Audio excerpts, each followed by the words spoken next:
In the latest episode of Campfire Cooking in Another World with My Absurd Skill, we continue the relaxing yet heartwarming adventures of his gluttonous wolf companion, the Dora, and the ever-curious slime, Sway.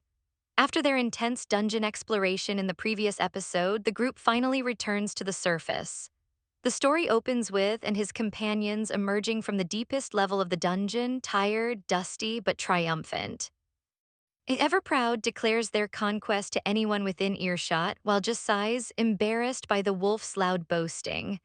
Dory and Sway cheer happily, while Ever the Responsible One reminds them that reporting their success to the Adventurers Guild is part of the job.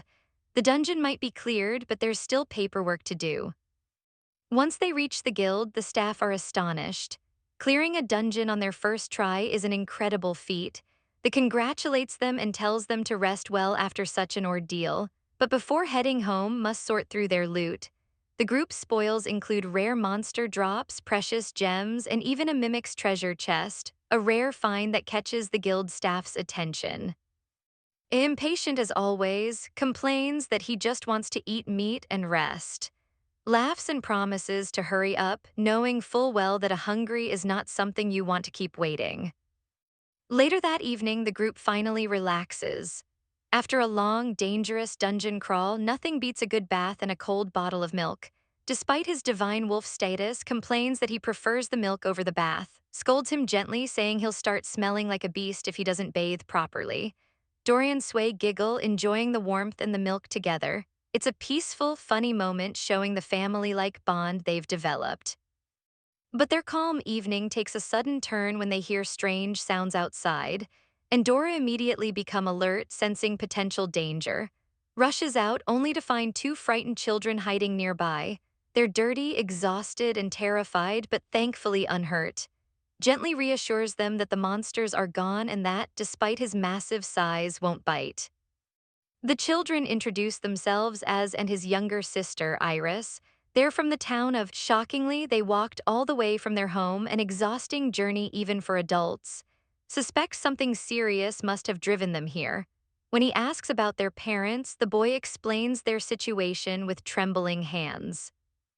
Their father was once an adventurer who entered a dungeon and never returned. Since then, the siblings have been living with their sick mother. She fell gravely ill recently, and even the local priests couldn't heal her. The only chance for recovery would be to summon a high-ranking cleric from the royal capital, but that would cost an enormous sum of money. Desperate to save their mother, and Iris set out to gather herbs to sell for coin. But fate brought them face to face with dangerous monsters. Listens quietly, his heart aching for them. He tells them not to worry, promising they'll find a way to help. But he hides his true plan for now. First, he offers to cook them a meal. The children's faces light up with joy. It's been days since they've eaten properly. Gets to work bringing out his ingredients from his mysterious net super skill. He slices onions, fries them to golden perfection, grills thick pieces of cockatrice meat, and glazes them with a sweet savory teriyaki sauce. Layered with lettuce, tomato, cheese, and a soft fried egg, he creates an irresistible teriyaki moon burger. The children's eyes sparkle as the aroma fills the air. They take their first bites and tears well up in their eyes. "It's so good," they exclaim, smiling through their hunger. And Dora, of course, demand their share while jokingly reminds them not to steal from the kids. After the meal, the children sincerely thank calling him or uncle. Winces at being called that but can't help but smile at their innocent gratitude. Their words hit him deeply, and he decides then and there to help them no matter what. Later that night, consults with and Sway about the mother's illness. Normal healing potions won't cure diseases, only injuries. Reminds him of a legendary elixir, a medicine said to heal any sickness and grant eternal youth. It sounds mythical, but recalls that the blood and liver of the earth dragon, materials they collected in the dungeon, are key ingredients for making such a potion. Sway, the adorable but incredibly powerful slime, eagerly volunteers to try creating it. She combines the ingredients with her alchemical ability, glowing with magic. Moments later, she produces a shimmering red-purple liquid, the real elixir. Even and Dora are amazed, stares in disbelief. His little slime just made a legendary healing potion. The next day, they escort an Iris back to The siblings ride safely on Spack, laughing for the first time in a long while. When they arrive, tells them he has found a special medicine in his inventory, a small lie to keep his powers secret. He tells them he'll sell it in exchange for the orc they hunted earlier. The trade is fair and proudly accepts, treating it as a real business transaction. Smiles warmly, calling it a good deal. He hands over the elixir and a container of hot vegetable and soy milk soup for the family. The siblings promise to give it to their mother right away. Before leaving, thanks again, saying that someday he wants to become a merchant, just like him. Feels a lump in his throat as he watches them go, waving with a proud smile. Later, as they rest, checks his status and realizes that everyone's levels have increased dramatically after the dungeon run. His level has surpassed 900, Dora jumped over 160, and Sway's has quadrupled. Even himself has gained something new, a strange update to his net super skill. Apparently, he's unlocked something called tenants. Curious, he opens it to find a new menu of stores, one of which specializes in sweets.